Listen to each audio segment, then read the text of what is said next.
علیکم ورحمۃ اللہ وبرکاتہ. جی شروع کیجیے. اعوذ باللہ من الشیطان الرجیم. بسم اللہ الرحمن الرحیم. وَذَنُّونِ، اور مچھلی والے کا بھی ذکر کیجیے، اور مچھلی والے پیغمبر کا ذکر بھی کیجیے. اِذ ذَهَبَ، جس وقت وہ گئے، مغاضباً، ناراض ہو کر. فظن، پس انہوں نے خیال کیا، ان لن نقدر علیہ، یہ کہ ہم اس پر تنگی نہیں کریں گے. ترجمے پہ غور کیجیے گا، آپ یہاں پر یہی ترجمہ کیجیے، ان لن نقدر علیہ، یہ کہ ہم اس پر تنگی نہیں کریں گے. فنادا فی الظلمات، پس پکارا اس نے اندھیروں میں، اللہ الہ، یہ کہ نہیں ہے کوئی معبود. اور یہاں پر چونکہ وہ کس موقع پر ہیں، اس کے مطابق آپ ترجمہ یوں کیجئے، انہوں نے پکارا اندھیروں میں، اللہ الہ، کہ نہیں کوئی مشکل دور کرنے والا، الا انت، مگر تو ہی. سبحانک، آپ کی ذات پاک ہے. انی کنت من الظالمین، بے شک میں نا انصافوں میں سے ہوں. فاستجبنا لہ، پس ہم نے قبول کیا ان کی دعا کو.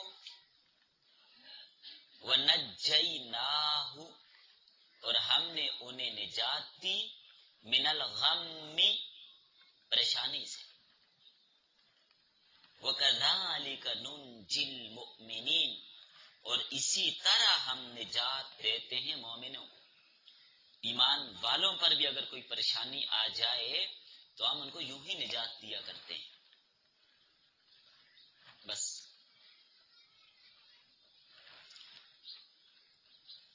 تھوڑا سا ہم اس کو تفصیل سے ذکر کریں گے، اسی لیے بس کر دی.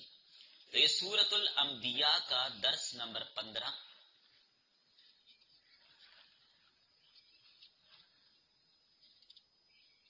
آج کے سبق کا عنوان ہے قصہ حضرت یونس علیہ السلام.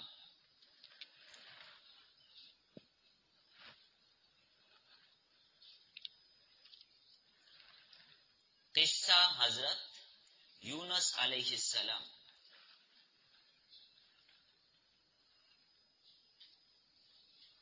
ربط گزشتہ کئی دروس سے انبیاء کرام کے واقعات کا تذکرہ چلا آ رہا ہے.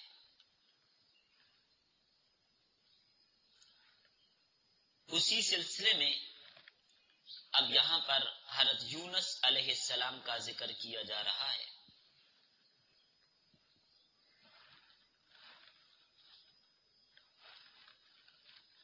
یہ سلسلے کا 8واں قصہ ہے. حضرت یونس کو ذُنُّون کہا جاتا ہے. نون کا معنی مچھلی.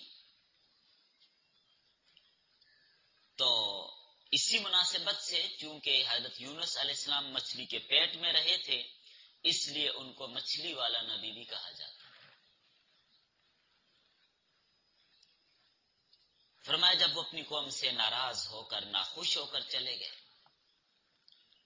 حضرت یونس علیہ السلام ان کو ایمان کی دعوت دیتے رہے، مسلمان ہو جاؤ، ایمان قبول کر لو، حق کو قبول کر لو، مرنے کے بعد کی زندگی کے قائل ہو جاؤ. لوگ نہ مانے. حضرت یونس تنگ آ گئے کہ ان کے پاس نہیں رہنا چاہیے. ڈراتے رہے، بتاتے رہے، نہیں مانو گے تو عذاب آئے گا، مان جاؤ. انہوں نے کہا جی ہم نہیں مانتے. حضرت یونس علیہ السلام نے فرمایا عذاب آ جانے. تو بالآخر حضرت یونس علیہ السلام نکل گئے بستی سے، ہجرت کر لی.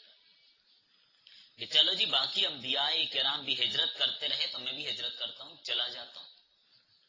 یا تو مطلقاً ہجرت کی یا تو اس وجہ سے ہجرت کی کہ اب بستی والوں پہ عذاب آئے گا تو میں یہاں سے چلا جاتا ہوں. ان پر اب عذاب آنے، عذاب کی بددعا کر کے چلے گئے جب عذاب آ جائے گا. لیکن یاد رکھیے انبیاء کرام ہجرت تب کرتے ہیں جب اللہ کا حکم ہو. اللہ کی اجازت اور حکم کے بغیر نبی ہجرت نہیں کرتے. تو حضرت یونس علیہ السلام نے اللہ کی اجازت سے پہلے ہی ہجرت کر دی، اس وجہ سے اللہ نے ان کو امتحان میں ڈال دیا. اللہ کا حکم آنے سے پہلے ہی ہجرت کر دی.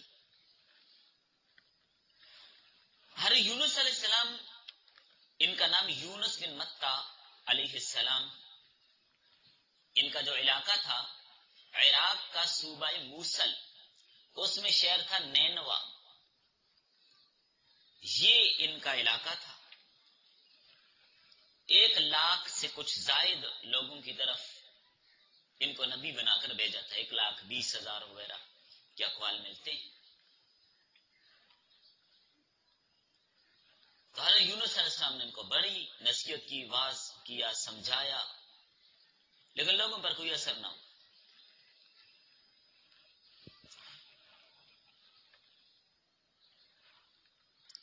حضرت یونس علیہ السلام نکلے اور چلے گئے. کیونکہ انبیاء ہجرت کرنے میں بھی اللہ کے حکم کے پابند ہوتے ہیں. یہ اللہ کا حکم آنے سے پہلے ہی چل پڑے، اللہ کی طرف سے وحی کا انتظار کیے بغیر نکل گئے کہ اب قوم پر عذاب آئے گا، میں یہاں سے چلتا ہوں. جب عذاب کے ظاہر ہونے لگے، قوم کو کہہ گئے 3 دن میں عذاب آ جانا ہے. ادھر جب عذاب کے آثار، یونس تو چلے گئے، عذاب کے آثار دکھائی دیے، قوم والوں نے فوراً توبہ کر لی عذاب آنے سے پہلے. جب اللہ کا عذاب آ جائے، پکڑ آ جائے، پھر اب موقع ہاتھ سے نکل جاتا ہے، پھر توبہ کا وقت نہیں ہوتا. لیکن ابھی ان پر عذاب آیا نہیں تھا، صرف آثار نمودار ہوئے تھے. انہوں نے توبہ کر لی، معافی مانگ لی. بڑی عاجزی کے ساتھ ان لوگوں نے تو اجتماعی طور پر انہوں نے توبہ کی، سب نے نکل گئے گھروں سے باہر، کھلے میدان میں چلے گئے، روئے دھوئے، چیخے چلائے، اللہ سے معافی مانگی کہ اب ہمارے یونس علیہ السلام کے ہاتھ پہ توبہ کرتے ہیں، بیعت کرتے ہیں، وہ ہمیں تلاش کریں گے، ہم سے غلطی ہوگی. سمجھ والے لوگ تھے، مان گئے بات. اللہ نے ان لوگوں کی توبہ کو قبول کر لیا. ادھر یونس علیہ السلام چل پڑے. آگے چلے تو آگے چونکہ بحر روم کا کنارہ تھا، اس پہ پہنچے. وہاں پر کشتی موجود تھی، لوگ اور بھی سوار تھے، یہ بھی سوار ہو گئے. ایک قافلہ جا رہا تھا، چلو اس علاقے سے کہیں اور چلتے ہیں. کشتی پہ سوار ہوئے، کشتی چل پڑی. چلتے چلتے جہاں تک اللہ کو منظور و مقصود تھا کشتی چلتی رہی. اچانک کشتی موجوں کی لپیٹ میں آ گئی، ڈوبنے کا خطرہ ہوا، سبھی کو غرق کا خوف ہوا. کشتی والوں نے کہا ہمارا تجربہ یہ ہے کہ جب کوئی غلام آقا کی اجازت کے بغیر آ جاتا ہے، بھاگ کے آتا ہے، تو کشتی ڈوبنے لگتی ہے، یہ کیفیت ہو جاتی ہے. تو لہذا ایک بندہ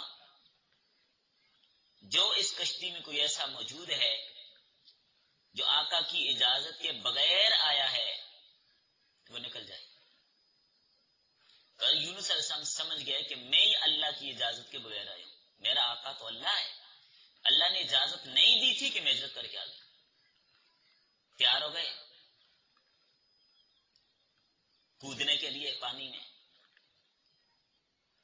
اور یہ بھی لکھا ہے کہ انہوں نے کہا جی ایک بندہ زیادہ ہے، ایک بندہ چھلانگ لگا لے، کشتی کا بوجھ ہلکا ہو جائے تو کشتی ڈوبنے سے بچ جائے. تب قرآن اندازی کی گئی کہ اس کو بھائی دریا میں ڈالیں، ہر بندہ خود تیار تھوڑا ہی انہیں بھائی ایک بندہ چلا جائے باقی ان کے لیے جان دے دے. قرآن اندازی کی گئی تو قرآن میں حضرت یونس علیہ السلام کا نام نکلا. تو یونس علیہ السلام نے دریا میں چھلانگ لگا دی. آگے اللہ تعالی نے مچھلی کو تیار بٹھایا ہوا تھا، تیار بیٹھی تھی. اس کو بتایا ہوا تھا میرا مہمان تیرے پیٹ میں آنے والا ہے. تو ہر مخلوق اللہ کے حکم کی پابند ہے. مچھلی نے منہ کھولا ہوا تھا، حضرت یونس نے چھلانگ لگائی اس کے منہ کے اندر، نگل لیا اس نے، مچھلی نے نگل لیا. لقمہ نہیں بنایا، چبایا شبایا نہیں ہے. کھانے کی اجازت اس کو تھوڑی تھی کہ ان کو کھانا ہے، خوراک، یہ تیری غذا خوراک نہیں ہے، یہ تیرا لقمہ نہیں ہے، پیٹ بھرنے کے لیے نہیں ہے. یہ تیرے پیٹ میں آئے گا، تیرا پیٹ اس کے لیے کچھ عارضی طور پہ قید خانہ ہے، یا حفاظت خانہ ہے یا عبادت خانہ ہے. کچھ کہہ لیجئے، یہ تیرا پیٹ ان کے لیے خانقاہ بن گیا، یہاں پر اللہ کا ذکر کرتے رہیں گے یہ آ کے. تو جب تک اللہ کو منظور تھا اور یونس علیہ السلام مچھلی کے پیٹ میں رہے کہ ہمارا بندہ ہماری اجازت کے بغیر ہی نکل آیا. انہوں نے یہ گمان کیا کہ اللہ تعالیٰ ان کو تنگی میں نہیں ڈالیں گے، آزمائش میں نہیں ڈالیں گے. اچھا، یہاں پر یہ ترجمہ میں نے اس لیے کیا تھا، آپ کو بات سمجھاتا چلو. دوبارہ اس آیت کو ذرا ایک بار دیکھیے، اس آیت کو ایک بار دوبارہ دیکھیے. اس آیت میں جو یہ بات فرمائی کہ انہوں نے یہ گمان کیا، انہوں نے یہ گمان کیا، فَظَنَّ أَن لَّن نَّقْدِرَ عَلَيْهِ. اگر آپ ترجمہ یہ کریں کہ انہوں نے یہ گمان کیا کہ ہم اس پر قادر نہیں ہیں، أَن لَّن نَّقْدِرَ عَلَيْهِ، تو اب اس ترجمے کی بنیاد پر اشکال آئے گا. اشکال کیا ہوگا؟ چونکہ نقدرہ کو قدرت سے مشتق مانا جائے تو انہوں نے یہ گمان کیا کہ ہم ان کو پکڑنے پر قادر نہیں ہیں. تو ایسا عقیدہ تو کسی ادنا مسلمان کا بھی نہیں ہوتا، چاہے جائے کہ نبی کو اللہ ہر چیز پر قادر ہے. تو کیا یونس علیہ السلام ایسا گمان کر سکتے ہیں کہ اللہ مجھے پکڑنے پہ قادر نہیں ہے، مجھے واپس لانے پر قادر نہیں ہے، میں نکل رہا ہوں؟ ہرگز نہیں. یہ نبوت کے منافی عقیدہ ہے، یہ تو اسلام کے بھی منافی عقیدہ ہے کہ وہ کہہ دی اللہ قادر نہیں، اللہ تو ہر چیز پر قادر ہے. اگر اللہ تعالیٰ سارے لوگوں کو جنت میں داخل کرے، کسی کو جہنم میں نہ ڈالے، قادر ہے کہ نہیں ہے؟ قادر ہے، اس کو قدرت حاصل ہے. اللہ قادر ہے. تو اللہ نقدر علیہ کہ انہوں نے یہ گمان کیا کہ اللہ کو میرے اوپر قدرت نہیں کہ مجھے پکڑ لیں گے، تو یہ ترجمہ غلط ہوگا، اس پہ اشکال آئے گا. تو اگر کوئی اس طرح بھی ترجمہ کرے تو اس میں اس کا جواب یوں سمجھ لیجئے، اگر یہی ترجمہ کیا جائے تو اس کا جواب یہ ہوگا کہ حضرت یونس علیہ السلام نے حقیقتاً یہ گمان نہیں کیا تھا کہ اللہ ان کو پکڑنے پہ قادر نہیں ہے، بلکہ مطلب یہ ہے کہ ان کا بغیر وحی کے نکل جانا گویا اس شخص کے مشابہ ہے جس کا یہ گمان ہو کہ اب ہم اسے دوبارہ پکڑ کر واپس نہیں لا سکتے. ایک مثال دی ہے، ارے یونس علیہ السلام کا عقیدہ بیان نہیں کیا، ان کا موقف بیان نہیں کیا، ایک مثال دی ہے، گویا انہوں نے یہ سمجھا.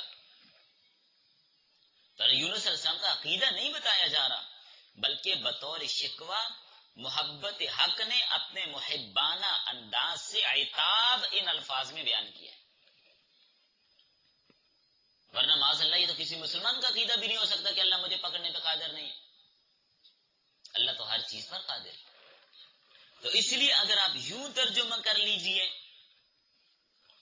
کہ انہوں نے یہ گمان کیا، جیسا میں نے ابھی ترجمے میں ترجمہ کیا تھا کہ ہم اس پر تنگی نہیں کریں گے، انہوں نے یہ گمان کیا کہ ہم اس پر تنگی، یعنی کوئی مصیبت پریشانی ان پر نہیں آئے گی، انہوں نے یہ گمان کی. لیکن پریشانی تو آ گئی کہ میں ہجرت کروں گا تو مجھے کوئی پریشانی نہیں آئے گی، چلا جاتا ہوں کہیں اور رہوں گا، کوئی تنگی مجھے نہیں آئے گی. لیکن تنگی ان پر آ گئی، مچھلی کے پیٹ میں چلے گئے، یہ پریشانی آ گئی. تب آپ کہیں جی یہ نقدیرہ کا معنی تنگی کہاں سے کر ڈالا، کہ ہم اس کو آزمائش میں نہ ڈالیں گے.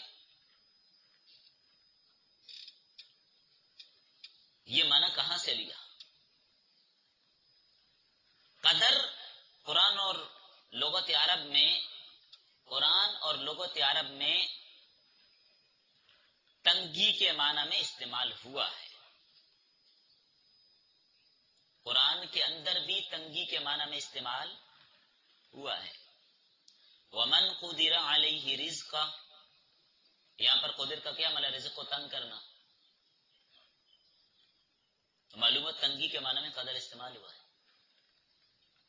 اور سن لیجئے، اللہ یبسط الرزق لمن یشاء ویقدر، اللہ جس کا رزق چاہے کشادہ کرے، جس کا چاہے تنگ کرے. تو قدر یہاں پر بھی تنگی کے معنی میں استعمال ہوا. وَأَمَّا إِذَا مَا ابْتَلَاهُ فَقَدَرَ عَلَيْهِ رِزْقَهُ، فَقَدَرَ عَلَيْهِ رِزْقَهُ تنگی کے معنی میں استعمال ہوا کہ نہیں ہوا؟ تو معلوم ہوا قدر تنگی کے معنی میں استعمال ہوتا ہے. اس لیے ہم نے ترجمہ یہاں تنگی کے ساتھ کیا تاکہ اشکال اور اعتراض باقی نہ رہے. اور یہی تفسیر، یہی ترجمہ امام ابن جریر طبری نے کیا ہے، اور مشہور اور معروف مفسر قرآن حضرت قتادہ، حضرت مجاہد، حضرت ضحاک، سبھی نے یہی تفسیر کی. اس سے مراد یہ ہے تاکہ کوئی اشکال ہی باقی نہ رہے. تو اللہ تعالیٰ کے حکم سے مچھلی نے حضرت یونس علیہ السلام کو نگل لیا، اس کے پیٹ کی تاریکیوں میں گر گئے اندھیرے. فنادا فی الظلمات، اندھیروں کے اندر سے اللہ کو پکارا. مچھلی کے پیٹ کا اندھیرا، پانی کا اندھیرا، رات کا اندھیرا، موجوں کا اندھیرا، بادلوں کا اندھیرا، اندھیرے ہی اندھیرے. ان اندھیروں کے اندر سے حضرت یونس علیہ السلام نے جس ذات کو پکارا اور اس نے سن لی، اسی کو خدا کہتے ہیں، اسی کو اللہ کہتے ہیں. تو ہمیں سبق ملا کہ کوئی بھی مشکل آ جائے پکارنا کس کو ہے؟ اللہ تعالیٰ کو. لا الہ الا انت سبحانک انی کنت من الظالمین، تیرے سوا کوئی معبود نہیں جو پناہ دے سکے، تو ہر عیب سے، ہر نقص سے، ہر کمزوری سے پاک ہے. میں قصوروار ہوں، انی کنت من الظالمین، میں قصوروار ہوں، تیرے حکم کے بغیر ہی نکل آیا. اللہ فرماتے ہیں ہم نے ان کی دعا کو قبول کیا.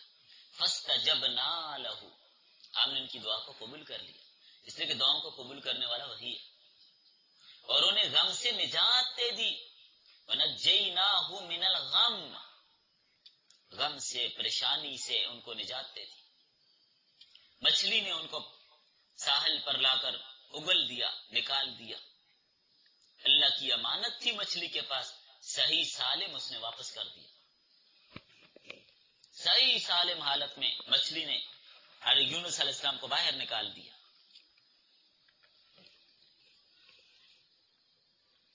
کتنے دن مچھلی کے پیٹ میں رہے؟ ایک قول یہ کہ 40 دن، بعد میں لکھا ہے 7 دن، باقی حقیقت اللہ تعالیٰ جانتے ہیں. جب یونس علیہ السلام مچھلی کے پیٹ سے باہر آ گئے تو جسم کے اندر کمزوری آ گئی تھی، نکاہت، بہت ساری کمزوری آ گئی تھی. اب کدو کی ایک بیل ان کے لیے اگا دی گئی، کدو کی بیل ان کے لیے اگا دی گئی. اس کے سائے میں رہے. جب تھوڑی ہمت پیدا ہوئی تو اب آگے چلے. کدو کی بیل اوپر آ گئی تاکہ ان کو دھوپ نہ لگے، گرمی نہ لگے. کدو کا پتا جو ہے بڑا ٹھنڈا ہوتا ہے، بڑا ٹھنڈا ہوتا ہے. اور پھر وہاں سے یونس علیہ السلام نے تھوڑی ہمت آئی اور چل پڑے آگے. قرآن کریم میں یہ بات بھی موجود ہے، سورہ صافات میں انشاءاللہ آپ لوگ پڑھیں گے. فَلَوْلَا أَنَّهُ كَانَ مِنَ الْمُسَبِّحِينَ، اگر حضرت یونس علیہ السلام تسبیح نہ کرتے، مجھے نہ پکارتے، لَلَبِثَ فِي بَطْنِهِ إِلَى يَوْمِ يُبْعَثُونَ، قیامت تک مچھلی کے پیٹ میں رہتے. یوم یبعثون، لوگوں کو دوبارہ اٹھائے جانے والا دن. تو یہ دعا پڑی تو اللہ نے مچھلی کے پیٹ سے ان کو نکال دیا. فرمایا اگر یہ دعا نہ پڑھتے تو قیامت تک مچھلی کے پیٹ ہی میں رہتے. حدیث میں آتا ہے اللہ کے رسول صلی اللہ علیہ وسلم نے فرمایا دعوت المکروب دعوت الظنون، جو آدمی مصیبتوں اور پریشانیوں میں گھیرا ہوا ہو اس کے لیے مچھلی والے نبی کی دعا ہے. وہ دعا پڑھا کرے لا الہ الا انت سبحانک انی کنت من الظالمین. یہ دعا پڑھا کرے، انشاءاللہ اس کی مصیبتیں اور پریشانیاں ختم ہو جائیں گی. لیکن یاد رکھیے بعض لوگ کہتے ہیں جی ہم نے تو آیت کریمہ پڑھی تھی ہمیں فائدہ نہیں ہوا. فائدہ کیوں نہیں ہوا؟ اس لیے کہ اخلاص نہیں تھا. دو چیزیں شرط ہیں یہاں پہ. آیت کریمہ اگر پڑھنی ہے دو چیزیں شرط ہیں، اخلاص اور توجہ، پھر دعا قبول ہوگی. اگر اخلاص نہیں ہے، کسی اور مقصد کے لیے پڑھا جا رہا ہے، توجہ نہیں ہے، اللہ کی دھیان ہی نہیں ہے، پھر کیسے دعا قبول ہوگی؟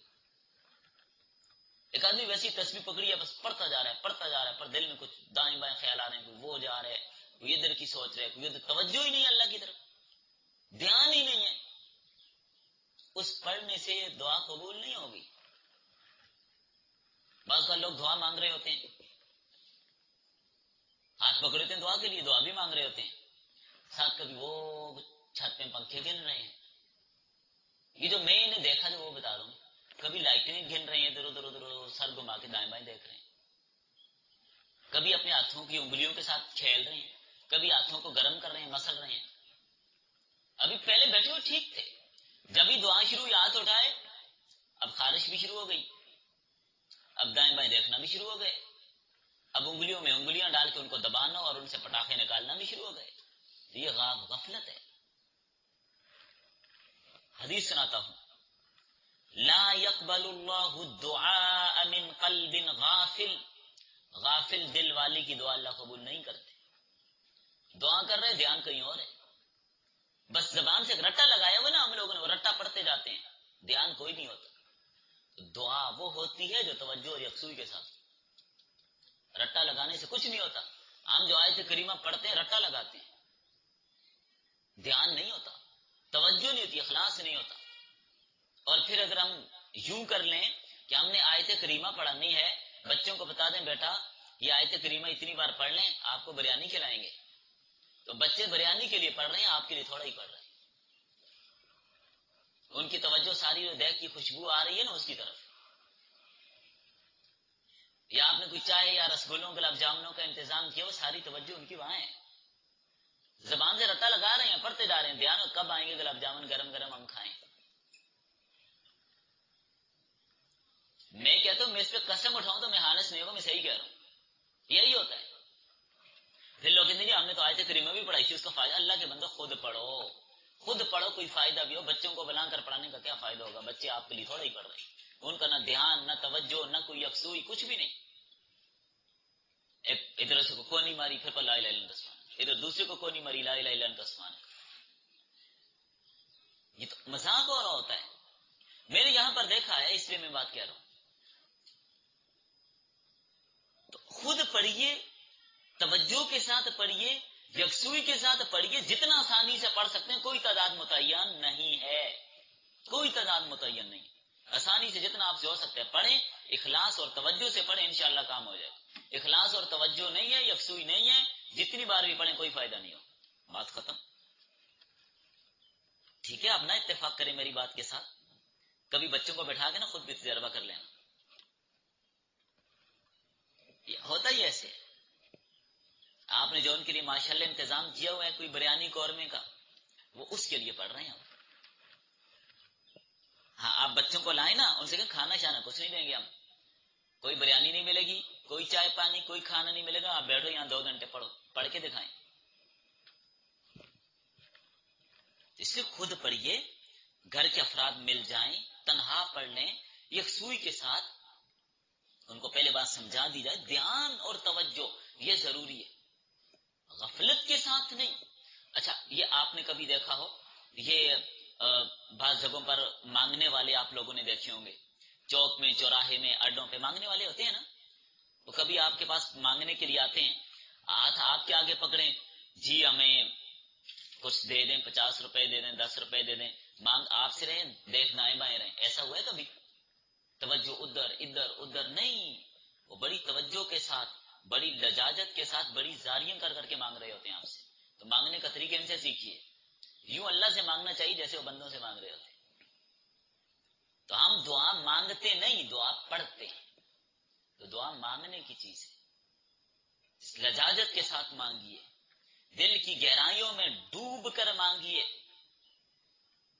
اور دھیان توجہ یکسوئی کے ساتھ مانگیے، پھر دیکھیں قبول ہوتی ہے کہ نہیں ہوتی۔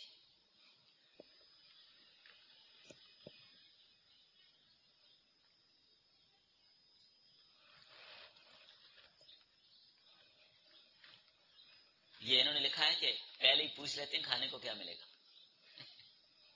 تو یہ بات ٹھیک ہے، ایسے ہی ہوتا ہے۔ اچھا چلیں،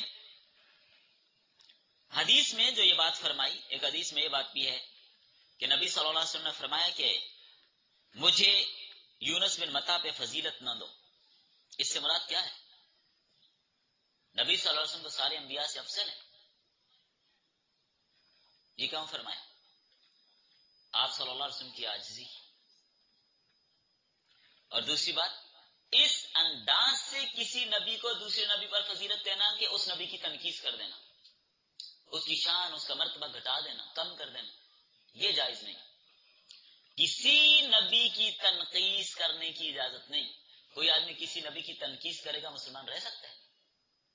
ہرگز نہیں، اس کی اجازت نہیں۔ تو ہمیں آج کے سبق سے یہ بات معلوم ہو گئی، کتنی ہی تاریکیاں سامنے آ جائیں، کتنی مشکلیں سامنے آ جائیں، کتنے اندھیرے سامنے آ جائیں، تو ہمیں کس کو پکارنا چاہیے؟ اللہ تعالیٰ کو پکارنا چاہیے، ہر مشکل میں اللہ کو پکارنا چاہیے۔ تو جب یونس علیہ السلام نے پکارا، ان کے ساتھ ان کی بیوی اور ان کے بیٹے جو چھن گئے تھے وہ بھی واپس مل گئے، وہ بھی واپس مل گئے۔ تو وجہ کیا ہوئی؟ اللہ کو پکارا، یکسوئی کے ساتھ پکارا، توجہ کے ساتھ پکارا۔ بعض مفسرین نے لکھا ہے کہ جب یونس علیہ السلام جا رہے تھے تو ان کے ساتھ ان کی بیوی بھی تھی، بیٹے بھی ان کے ساتھ تھے۔ جب آبادی سے باہر نکلے تو کچھ لوگ آئے جو یونس علیہ السلام سے ان کی بیوی کو چھین کے لے گئے، کہتے رہے، انہوں نے کوئی نہ سنی، لے گئے۔ یہ صرف تفسیری روایت ہے جو میں بتا رہا ہوں۔ پھر آگے چلے، ایک نہر تھی، تو ایک بچے کو نہر کے کنارے بٹھایا، دوسرے کو کندھے پہ بٹھایا کہ میں اس کو اس کنارے پہ چھوڑ کے آپ کو آ کے لے جاؤں گا۔ نہر ذرا تیز تھی، درمیان میں پہنچے، پیچھے جس بچے کو بٹھا کے آئے تھے اس کو بھیڑیا اٹھا کے لے گیا، جس کو کنارے پر بٹھا گئے تھے۔ گھبرائے، پیچھے مڑنے لگے، جو بچہ کندھے پہ تھا وہ بھی گر گیا، تو چل پڑے۔ بہرحال مفسرین نے لکھا کہ جب واپس آئے، جب واپس مچھلی کے پیٹ سے واپس نکل آئے تو یہ بھی ان کو واپس مل گئے۔ وہ جو افراد ان کی بیوی کو لے کر گئے تھے، ان کا جی ہم فرشتے ہیں، صرف آزمائش تھی، یہ لے لیجیے آپ کی بیوی۔ بچے بھی مل گئے، کچھ لوگ بچہ لے کے جا رہے تھے، فرمائی تو میرا بیٹا ہے، تو انہوں نے کہا اچھا، ہم اس کے وارثی کی تلاش میں تھے، اس کو تو ہم نے بیڑیے سے چھینا ہے۔ فرمایا میرا بچہ ہے، مجھے دے دیجیے۔ فرمایا میرا ایک بچہ وہ نہر کے اندر بھی بہ گیا۔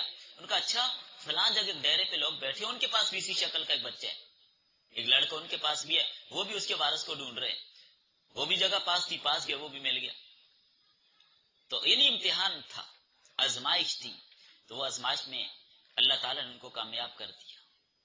اور ادھر پیچھے پوری قوم نے استغفار کر لیا، پوری قوم نے توبہ کر لی، سارے کے سارے مسلمان ہو گئے تھے۔ تو ہمیں جو یہ سبق ملا کہ ارے یونس علیہ السلام مچھلی کے پیٹ کے اندر ہیں، مشکلات ہی مشکلات ہیں، ان مشکلات کے اندر حضرت یونس علیہ السلام نے اللہ تعالیٰ کو پکارا، ان مشکلات میں حضرت یونس علیہ السلام نے اللہ کو پکارا تو اللہ نے ان کی دعا کو قبول کر لیا۔ آج ہم کہتے ہیں کہ ہر طرف مشکلات ہیں، پریشانیاں ہیں، گناہوں کے بازار گرم ہیں، ہم بچ نہیں سکتے، تو اس کے لیے ہمیں مچھلی کے پیٹ میں تو نہیں جانا نا کہ پہلے مچھلی کے پیٹ میں جاؤ پھر یہ آیت پڑھو، تو ہم دنیا کے پیٹ کے اندر تو ہیں، گناہوں کی لپیٹ میں تو ہیں، تو اس لیے اللہ کو پکاریے، اللہ سے مانگیے، اللہ مصائب آزمائشیں پریشانیاں دور کریں۔ تو اس آیت کو کثرت کے ساتھ پڑھیے، لیکن بات وہی، اخلاص شرط ہے۔ چلیں بس